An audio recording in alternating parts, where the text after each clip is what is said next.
On the broadcast this evening, done deal. That massive Wall Street bailout is now law. So what's next for the U.S. economy? Claiming victory, both sides say they won last night's debate, but how will the Biden-Palin matchup affect the general election? Trading spaces. When too much house costs too much money, it's the logical next step for a lot of Americans. And Newman's Own talk about making a difference, how the late Paul Newman's generous spirit continues to improve the lives of some very happy campers. Nightly News begins now. From NBC News World Headquarters in New York, this is NBC Nightly News with Brian Williams. Good evening. In a way, it's a lot like turning on a garden hose. You have to wait for the water to come out as the air gets pushed out. This new $700 billion bailout plan is now law. Now some of the air gets pushed out of the financial market in the form of all those bad loans that will take a long time to clear. But the experts say part of this is psychological, just knowing that a fix is on the way in the form of a fortune in taxpayer money. That should help free up the markets and improve things short term, they say. Today, Congress passed it, the president signed it, and now we wait. We begin here tonight with NBC's Tom Costello on Capitol Hill once again for us. Tom?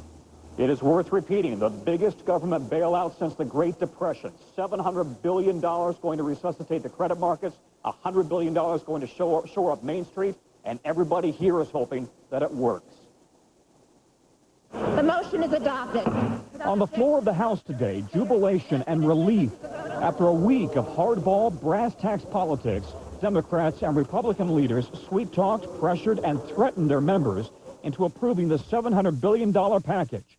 The Democrats adding 32 yes votes to their 140 on Monday, Republicans adding 26 to their 65. Many lawmakers felt compelled to explain why they were changing their votes. It is clear that the time for seeking better options has run out. I've been listening to small business people all week long, and they said, thanks for voting no on Monday, and thanks for standing up for us, but you got to do something. Madam Speaker, I've decided that the cost of doing nothing is greater than the cost of doing something. And it may be politically damaging.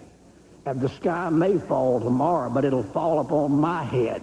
From the Republican minority leader, chilling words about the state of the economy. Remember those words. In God we trust, because we're going to need his help. Today's final vote, 263 to 171. At 2:50, the president signed it into law, then walked across the street to meet with Treasury Secretary Paulson, but warned buying up the nation's bad debt will take time.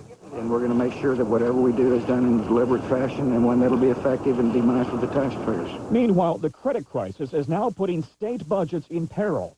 New York's governor today warned of the worst budget crisis ever, asking for $2 billion in cuts.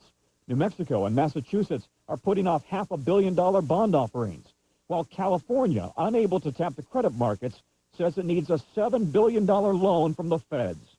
We need that money, and cash is running out by the end of the month of October. Back in Washington, optimism that today's action could help start turning things around. We were dealt a bad hand.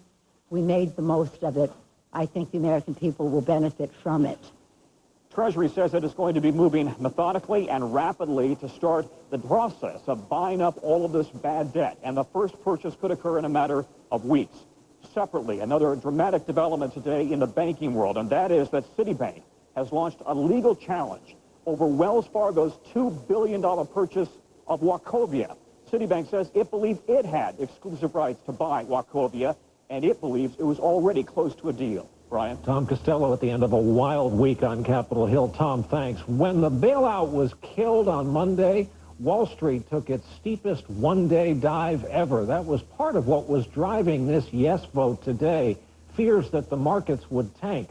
But the House finally passed it, and Wall Street seemed to yawn a bit after being up more than 300 points before the vote. The Dow then fell more than 157 points.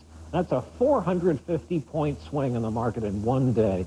With all of this going on, we woke up to some very bad news for workers in this country.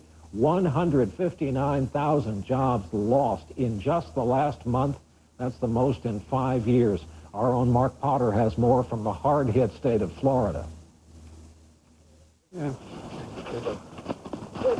Jim and Linda Malinowski know all too well now the pain of unemployment, something they never felt before. All I want to do is probably pay the bills. When their 30-year home construction business in Port Charlotte, Florida collapsed recently, Jim was forced to draw unemployment, which he says is very difficult. Right now, I don't know what's going to happen. I'm scared to death. Around the country, more and more workers are losing their income. 159,000 people